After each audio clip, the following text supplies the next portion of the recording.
ঈদ উদযাপনে কেনাকাটায় ব্যস্ত সময় কাটছে নগরবাসীর। বিপণী বিতানগুলোতে উপচে পড়া ভিড়। দর্শক এ নিয়ে আরও জানাতে রাজধানীর মার্কেট থেকে সরাসরি যোগ দিচ্ছেন সহকর্মী ইউসুফ ভুইয়া।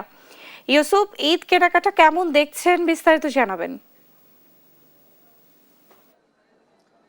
ন্যান্সি, ধন্যবাদ আপনাকে। একদম শেষ মুহূর্তে কিন্তু ঈদ কেনাকাটা চলছে এবং আপনি জানেন যে আজকে কিন্তু যে রোজা চলছে সেই রোজার কিন্তু আর কয়েকদিন পরে ঈদ, আগামী 5-6 দিন পরে ঈদ এসে পড়েছে মানুষের মাঝে এবং এর মধ্যেই মানুষ শেষ মুহূর্তে তাদের যে পছন্দের পোশাক রয়েছে সেই পছন্দের পোশাক কেনার জন্য কিন্তু ভিড় করছে রাজধানীর যে শপিং মলগুলো রয়েছে সেখানে। এবং আমরা রাজধানীর বিভিন্ন শপিং মলে কিন্তু সন্ধ্যার পর থেকে ঘুরেছি এবং সকাল থেকেও ঘুরেছি। সেখানে দেখেছি যে যদি আপনাদেরকে কয়েকটা শপিং মলের কথা বলে, যে Bashundhara shopping mall, Jamuna future park থেকে শুরু করে নিউ মার্কেট, আরও অনেক শপিং মল রয়েছে। এবং এখন আমরা রয়েছি রাজধানীর যে মৌচাক রয়েছে ফরচুন শপিং মল সেখানে, এবং সেখানেও এসেও দেখেছি যে যারা ক্রেতা রয়েছে তাদের উপচে পড়া ভিড়। এবং এদের মধ্যে কিন্তু শুধুমাত্র কিন্তু যুবক এবং তরুণ রয়েছে, ব্যাপারে কিন্তু এমন নয়, শিশু থেকে শুরু করে বৃদ্ধ সব শ্রেণীর মানুষ রয়েছে এবং তারা তাদের পছন্দের পোশাক কিনতে এসেছেন। এবং পছন্দের পোশাকের মধ্যে এবার ঈদে যেহেতু আপনাদেরকে একটু জানিয়ে রাখি, পাকিস্তানি পোশাক থেকে শুরু করে বেশ কয়েকটি দেশের পোশাকের উপর আগ্রহ রয়েছে যারা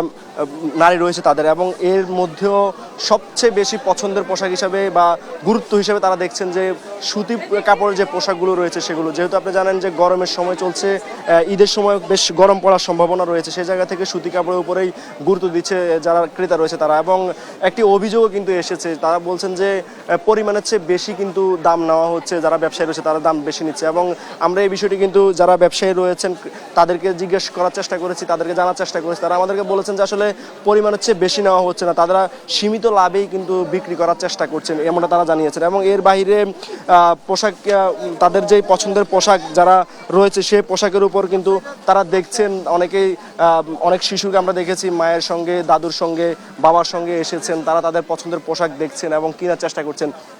এবং ওই যেটি বলছিলাম যে পাকিস্তানি পোশাক, বিশেষ করে শিশুদের ক্ষেত্রে তারা অনেক ধরনের অনেক ডিজাইনের পোশাক দেখার চেষ্টা, গরম পড়ছে এবং তারা এই গরমের মধ্যে সুতি কাপড়ের পোশাকটাই তার শিশুর জন্য কেনার চেষ্টা করছেন।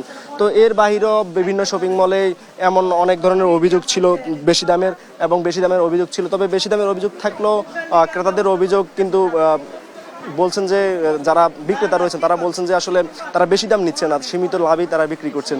তো রাজধানীর বিভিন্ন শপিং মল ঘুরে আমরা দেখেছি যে শেষ মুহূর্তে তারা সন্তুষ্ট, তাদের বেচা কিনায় আগামী 5-6 দিন তারা আরও বেশি বিক্রি হবে বলে প্রত্যাশা করছেন। তো রাজধানীর ফরচুন শপিং মল থেকে এ ছিল সবশেষ।